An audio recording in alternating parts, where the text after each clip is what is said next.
Hello, ladies and gentlemen, and welcome to another episode of The Daily Friend. I'm your host, Nicholas Lorimer, today joined by Chris Hattingh. Chris, how are you? Good afternoon, everyone. I'm doing well, thank you. Anxiously following various sources, trying to see what's coming down the line, as I'm sure we all are. Hopefully, you can give me some oracle-like insights, you and Sara, today. Yeah, well, we'll get to that in a minute. And also, we're joined today by Sara Gon. Sara, how are you doing?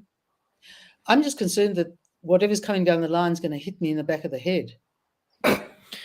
Yeah, so we are still in the purgatory, the limbo known as the Government of National Unity negotiations, which continue to drag on without any clear resolution in sight. Ramaphosa seems to be trying to set some kind of deadline for Thursday, I think either next week or the week after. Look, honestly, all of these things are movable, so, who knows? But it does seem as though things will probably come to a head soon. There was some speculation that maybe today things might come to a head. As of 1:30, as we're recording this or putting this out live, there doesn't seem to have been much movement. It is interesting, though, that after all the doom and gloom about the Government of National Unity negotiations yesterday, with these kind of letters going between the two sides, particularly Ramaphosa's one accusing the DA of being treason, of undermining the constitution, and it's trying to set up a parallel government and all sorts of nonsense like that. Today, Fikile Mbalula, who is actually, in many ways, to my surprise, been a bit of a voice of moderation in all of this stuff, has said that the government is close to forming a government of national unity, and that the negotiations are going well again. So who knows? The rand and the nervous day traders immediately boosted the rand by 1.6%. Which is kind of interesting. The rand has been really having a schizophrenic week, going up and down, as it seems, all over the place. Just another thing to remark while all of this goes on, the problems of the country continue. Of course, we've talked this week about the ridiculously high unemployment rate, particularly in places like the Eastern Cape and Northwest, where the unemployed now outnumber the employed. But currently, large parts of Joburg are once again without water due to, this time, planned maintenance rather than unplanned maintenance at some of the major pumping stations. It's also not entirely clear when all of this will be restored. The pumping stations are supposed to be pumping now at 80% of capacity, but once again, we are sitting in a situation that makes life rather difficult, which was not what I expected after the election. I kind of thought to myself, I said on the show that, I was wondering whether load shedding was going to come back the day after the election. And to my surprise and delight, it didn't. Although now it seems to have water shedding. So I'm not so sure I'm terribly pleased by all that. But anyway, let's get into the Government of National Unity details.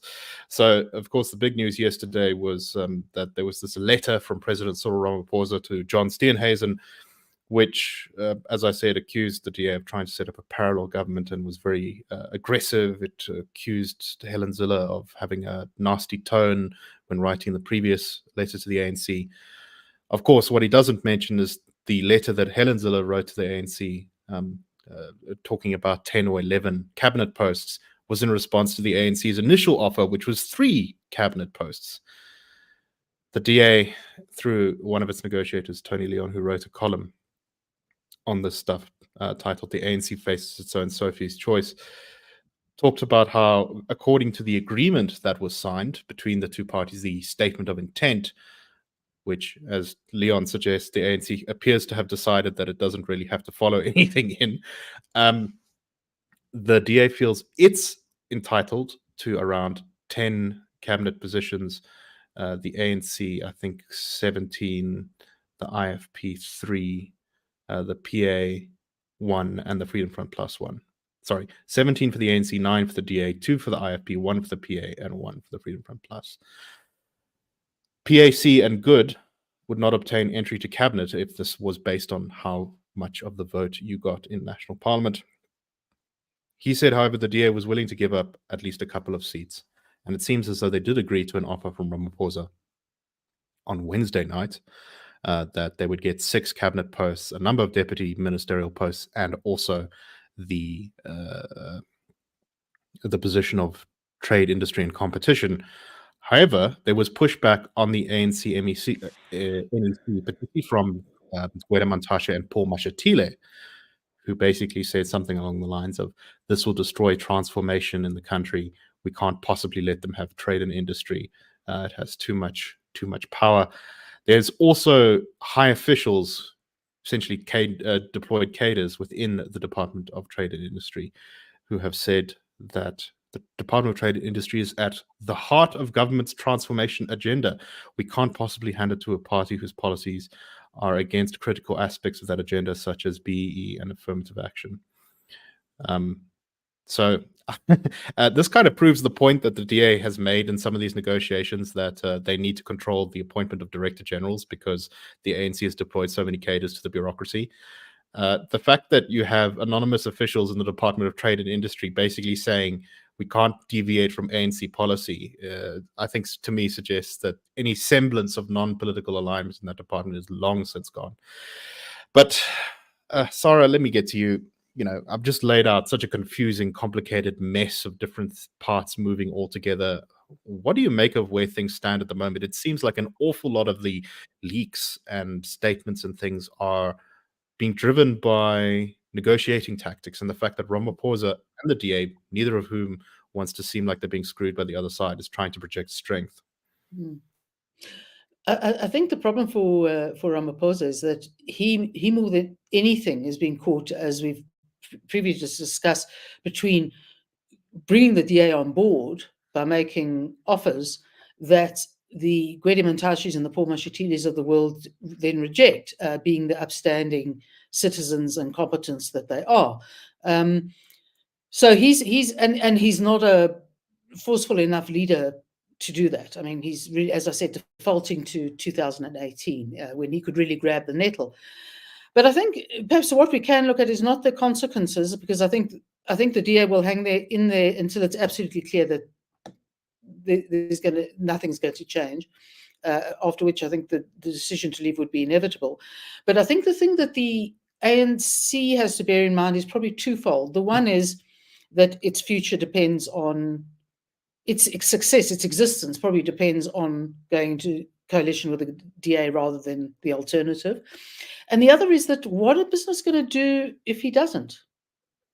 And let that be an issue that the ANC NEC actually gets its head around, because if the load shedding we have not suffered is significantly or even to any extent a result of the two-nardering between business and government of last year, in which it undertook to get involved in critical areas like energy, transport, and crime, then that'll crash and burn. And if you think the markets, which are not the most politically sophisticated, but they are sensitive, and that if they what do they call it, sentiment? Let's call it gut reaction. I think it's fairly reflected what we've seen this week, and that's let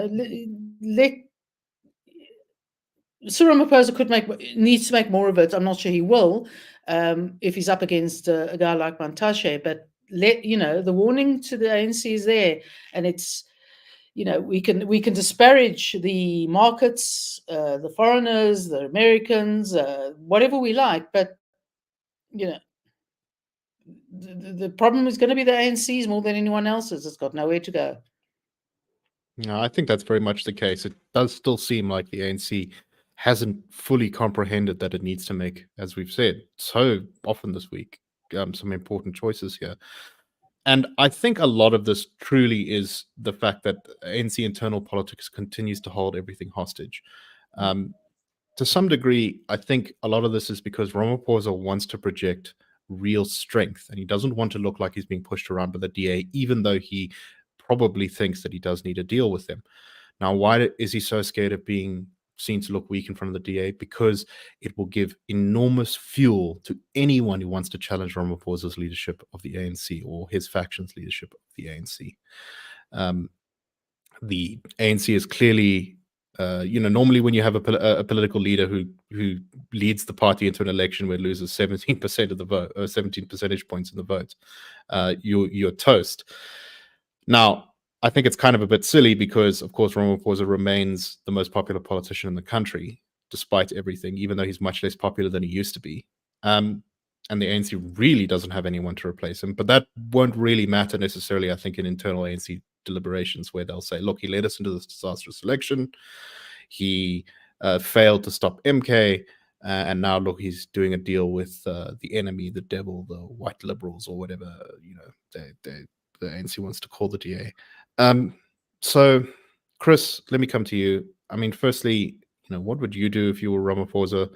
And secondly, do you think we're actually going to see something here? I mean, it's clear that the DA doesn't want to be seen to walk away from this because they don't want to be called like quitters or overly ideological or unpractical or uncooperative. But at the same time, it's clear that they're not going to take a deal that they feel doesn't give them any real influence. If my focus was still party unity, as has come to typify Ramaphosa's focus throughout his presidency of his leadership of the ANC, your longer-term unity is better served in some sort of governance agreement with the DA. There's stability to government more than there would be with a rats and mice coalition. You can, depending on your trust in your own ability and that of your colleagues, you can try and neuter the official opposition over the long term. So that helps you into 2029 and further along if you can occupy the centrist position in South African politics where your average voter doesn't really, more extremist positions don't resonate with your average voter. So you also put yourself in that good position over the long term. So there's those considerations. And also part of all this, of course, and you've mentioned the factionalism, the ANC's next elective conference, that will be an issue, or if it isn't already at play. This is also part of these calculations. It's not just about constituting a government of national unity now, but how does the ANC set itself up, the different factions, with that, the issues now with tensions and power sharing, who gets what, which candidates are put forward. Is it Fikile Mbalula versus Mantashe, Lamola, others possibly on the table? Lots of fresh blood amongst the ANC MPs in Parliament. So there could be names that we're not even yet considering. So that's all part of the calculus. But I think if you want to be somewhat still the biggest player in South African politics over the next 10 to 20 years, the best route for now is working with the DA. You can portray yourself as the mature player. You invited everyone to come to the table. Some ruled themselves out, but you've now compromised. You've worked together with the DA. I'm not saying that sells clicks necessarily, and it's that exciting. It's much more exciting to talk about tensions and ideological clashes, etc., etc. But maybe you realize that it's just both have so much at stake, the ANC and the DA. You can try and keep each other in check in some way, and then also try and still implement your policies over the medium to long term. It's arguably easier for you as the ANC to control the DA in some ways versus trying to control the MK and the EFF if they were in coalition with you. So for you and your self-interest, it's perhaps the best scenario. That might be hubris, but I think that may be part of the calculus. So if the ANC breaks its alignment with the DA now, or if that falls apart, and the ANC has to go to the EFF in particular, I think MK is probably too chaotic for them to make any kind of deal with. But I think they could make a deal with the EFF. But the problem is, apparently, the ANC initially seems to have rejected the EFF in part because the EFF's demands were too extreme. Now, if they go back to the EFF with their demands, having just failed to build the alternative, the EFF will say, "Oh, you thought that was extreme. Wait till you see our second go at it," which is not a very pleasant prospect, I'm sure, for the ANC right now. They are, not really having a great time with this. It is interesting though, and that a lot of the DA strategy here seems to have been based on the fact that they signed the statement of intent with the ANC. Which the ANC managed to get them to do and then vote for President Ramaphosa as president. But now the ANC seems to have been said, well, you don't got no more leverage over us. So tough luck for you. I don't know. Sara, your thoughts? It actually comes to the point where, talking about the internal leadership struggle. Well, there may be, it may give impetus to them, to those who are opposed to Ramaphosa, to change the leadership structure. But then they're going to have the problem as to they may not be able to get their ANC president elected as president of the country. Because if the DA doesn't support it and EFF doesn't support it, or whatever it may be, or MK, if the figures don't go with him,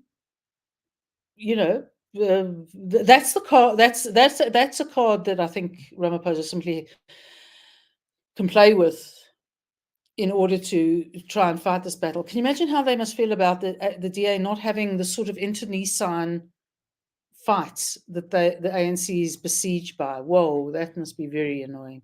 Well, it does have some internecine fights, Yeah, but and you can be sure that the next DA conference, if the Government of National Unity doesn't go well, doesn't really work out, or the DA has a rough time in the next couple of years, you can be sure that their next elective conference will likewise be a bit of a bloodbath. But the journalism in general on the DA is very weak.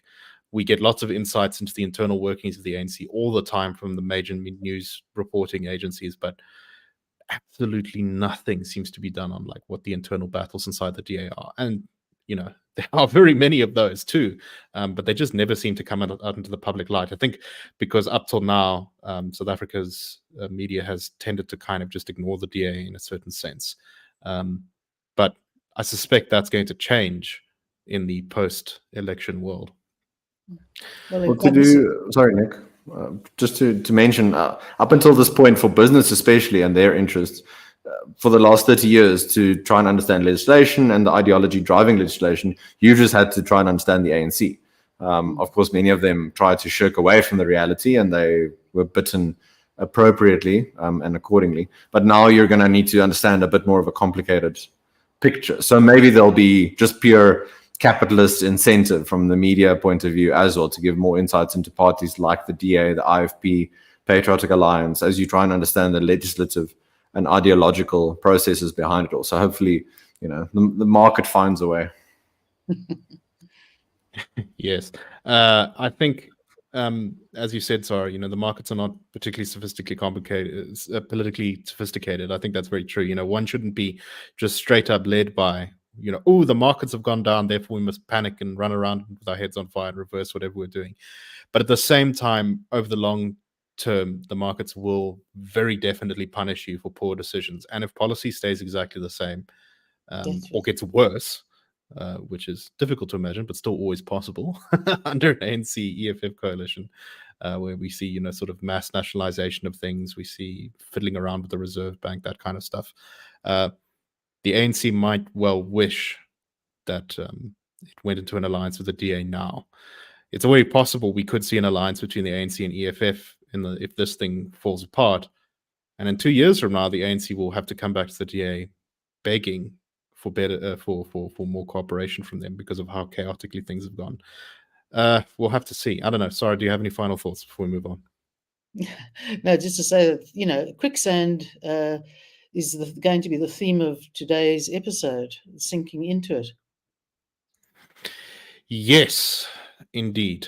So let us go overseas now, and we are heading towards an American presidential election. Probably going to talk a lot more about this in coming months as things shape up, but an unusual thing happened in this presidential election so far, which is that a debate was called fairly early. Now, part of the reason for that is because early voting happens in the US now quite a ways out from when the election actually happens. As a result, the sort of period in which you have to influence the electorate in American presidential elections is much shorter than it used to be. And Joe Biden's election campaign, which started off, I think, pretty much with him in the lead, has not been going well. Joe Biden has kind of slumped. He's recovered very slightly in the past couple of weeks, but he was not doing particularly well going as the campaign wore on. Trump seemed to be outmaneuvering him in a whole bunch of places. In polling, almost every single swing state had either the candidates essentially tied or Trump ahead. And it was in this context that the Joe Biden campaign team decided that it was going to call for an early presidential election. There was much talk earlier in the election cycle that Biden and Trump would refuse to debate each other. Well, Biden put out a challenge to Trump, which Trump accepted. There were conditions, no crowd, The microphones would be cut off when you weren't allowed to speak, so that there wouldn't be a lot of talking over each other, as happened in 2020. And this, I think, in a lot of ways, was really Joe Biden's last chance to reverse the direction of how the election had been going.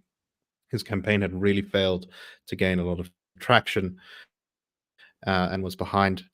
So last night they had their debate. It was about 3 a.m. for us in South Africa. And it did not go well for Joe Biden. Even people friendly to Biden or close to him basically acknowledged the thing was a disaster for him. An analysis from CNN, which is not super hostile to Biden, said, and I'm quoting from it here, I can't remember who wrote it, but it was hosted on CNN. If Joe Biden loses November's election, history will record that it took 10 minutes to destroy a presidency. It was clear political disaster was about to unfold as soon as the 81-year-old commander-in-chief, stiffly shuffled onto stage in Atlanta to stand 8 feet from ex-President Donald Trump at what may turn out to be the most fateful presidential debate in history. Objectively, Biden produced the weakest performance since John F. Kennedy and Richard Nixon started the tradition of televised debates in 1960, then as on Thursday in a television studio with no audience. Minutes into the showdown hosted by CNN, a full-blown Democratic panic was underway at the idea of heading into an election with such a diminished figure at the top of the ticket. Biden, shall we say, was not particularly energetic on the stage. He mumbled a lot of answers. He seemed to get a bit confused at points. He kind of trailed off. He wasn't really able to properly defend a lot of his points. And as a lot of American voters have expressed, they were concerned that Joe Biden was simply too old and too unenergetic for the job. And there's been a very, very long-running, hard-fought campaign by the Democrats to try and push back against his perceptions, to suggest that Joe Biden is actually pretty energetic, particularly behind the scenes, and he's just a bit of a wacky old man. But last night, that seems to have all collapsed. And I think that unless the Democrats get rid of him, they're probably doomed in November when the election is held. No. Who knows? I don't think Trump gave a particularly amazing performance last night from what I can tell of it. But that doesn't really matter if people think that your opponent just quite simply can't do the job. Chris, let me start with you. Do you agree with the way I've just laid out the whole campaign? And do you think there's any chance that Joe Biden will be replaced by the Democratic Party? They don't have long to do it. Their conference to where they will nominate him officially is in 2 months, and they don't have time to hold primaries. So on the question of replacing Biden, possibly, I think it's probably too close to the election. There is still time, but if you look at the other possibilities, I mean, Kamala Harris doesn't have, if you talk about popularity, I don't think that word should be used in her. More unpopular than Joe Biden and Donald Trump, who are both already unpopular themselves. Yeah. If you listen to some of Biden's surrogates, people like Gavin Newsom, and then voters who would listen to people like that, and undecided voters, they would ask, why isn't someone like that put on in this particular, why aren't they at the top of the ticket? So that's going to raise questions around Democrat strategy going forward, et cetera, et cetera. I don't know if they're going to break the glass on going for the replacing Biden. There's an issue now where it's not about facts or ideology or policies. It's just about vibes. It's just about impressions. And between the two of them, Biden gave the worst impression yesterday. I mean, both were meandering. When asked about his environmental policy, Trump said, I want absolutely immaculately clean water. I want clean air. And we had it. We had H2O. We had the best numbers ever. So if it's a competition between coherence, and factualness, it's not that's what it boils down to. So there's a point where they argued about who was the better golfer, and you just yes.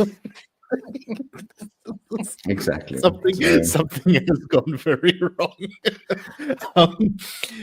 Look, Sara, as far as I understand it, from listening to podcasts and discussions of this by American political insiders, everyone in the Democratic Party is really scared of fighting with Joe Biden, and either that causing them to lose, Biden to lose the election, or replacing him and then failing to win the election themselves, because then their career will be destroyed, because the Democrats will never forgive whoever returns Trump to the White House.